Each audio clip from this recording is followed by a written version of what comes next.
थी। जब बगावत करने की बात आती है तो कहते हैं कि तभी मैं राहुल आपसे पूछ गांधी रही थी कि क्या कुमारी शैलजा उस लिहाज की नेता हैं कि जाएंगी कि नहीं? कैप्टन अमरिंदर सिंह की भी बहुत ज्यादा नजदीकी थी। हाँ। बाद में वो बताते हैं कि केसी वेणुगोपाल और जो है सुरजेवाला ये किसी से मिलने ही नहीं देते हैं। देखिए, आपके सवाल का जवाब आपको मिल गया। मैं तभी कह रही थी क्या ये जाएंगी, ये नजदीकी। लेकिन शैलजा जाने वाली नेता नहीं है। शैलजा ने बहुत, आपका बहुत पक्का भरोसा है? जी बिल्कुल, शैलजा जाने वाली नेता नहीं है। शैलजा कांग्रेस की नेता है, कांग्रेस में ही रहेंगी। उनका बयान अभी एक टीवी चैनल को उन्होंने दिया था। उन्होंने कहा था कि मैं, ये बात नाराजगी की आ रही थी, हुड्डा जा सकते हैं, ये बात ध्यान रखिए। जिनको राजनीतिक विरासत चलानी है, बनानी है, अपने बेटे पोतों को खड़ा करना है, कैप्टन अमरिंदर सिंह बन सकते हैं वो। नहीं, बिल्कुल बन सकते, कभी भी बन सकते हैं, कभी भी बन सकते। आप अभी आज के नेता हैं, अभी कांग्रेस नेता के साथ जुड़ जाए, वो अलग पार्टी बनाने, वो कुछ कर सकते हैं, इस बात पे है। लेकिन एक नेता पे जो भरोसा होता है, देखिए कई सारे भरोसे हमने टूटते हुए देखे हैं राजनीति में, इसलिए अब राजनीति पे तो भरोसा ही नहीं है।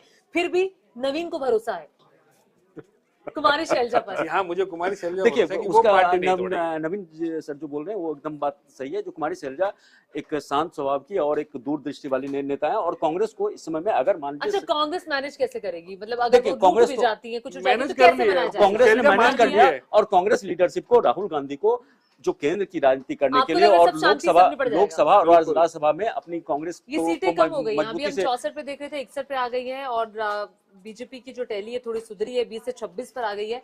90 विधानसभा की सीटें हैं। हरियाणा में 46 जादुई आंकड़ा है। कांग्रेस पार्टी के खाते में 61 सीटें हैं, बीजेपी के खाते में अभी जाते हुए 26 सीटें दिखाई दे रही हैं। जेजेपी के पास अभी तक कुछ नहीं आया है, और इनेलो यानी कि INLD के पास 2 सीटें हुई जाती हुई दिखाई दे रही हैं। आम आदमी पार्टी ने भी काफी दमखम के साथ चुनाव लड़ा था। आम आदमी पार्टी का कांग्रेस पार्टी से समझौता नहीं हो पाया था, गठबंधन नहीं हो पाया था। नील बटा सन्नाटा आम आदमी पार्टी के खेमे में। नवीन जी, मुझे लगता है कि आम आदमी पार्टी के लिए चुनाव जो है बीजेपी को हरवाने का चुनाव था, ना कि कांग्रेस को जितवाने का चुनाव था। हाँ। आम आदमी पार्टी ने अपनी हिस्से का काम कर दिया, अपने हिस्से का काम कर दिया। पूरे दमखम के साथ वो चुनाव लड़ी, और पूरी रैली की, पूरी कैंपेनिंग की। केजरीवाल से लेके भगवंत मान तक सब उनके कैंपेनिंग में आए, और पार्टी ने अपना काम किया है।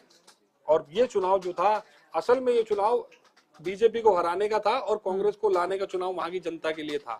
आम आदमी पार्टी अपनी जमीन वहां पर वो बनाने में कामयाब नहीं हुई जितनी गुजरात के अंदर उसने बनाई। मैं आपसे मतलब एक चीज मैं आपको कहना चाहूंगा, मैं जोड़ना चाहूंगा आपके इसमें।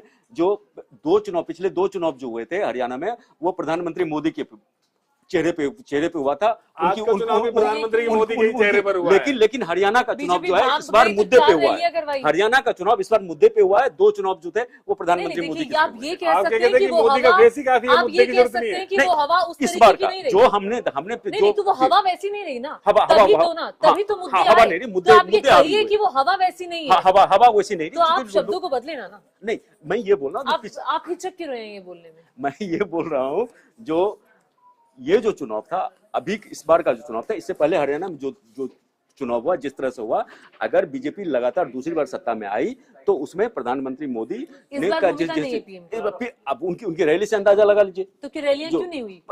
चूंकि इस तरह से मुद्दा भाप गई थी सिचुएशन को, बीजेपी भाप गई थी, और मारने वाले हैं एकदम निश्चित रूप से। और बीजेपी को जब भाप गई, तभी आपको जो एक लाल है हरियाणा के चौथे लाल थे, चौथे लाल को कुर्सी छोड़ना, कुर्सी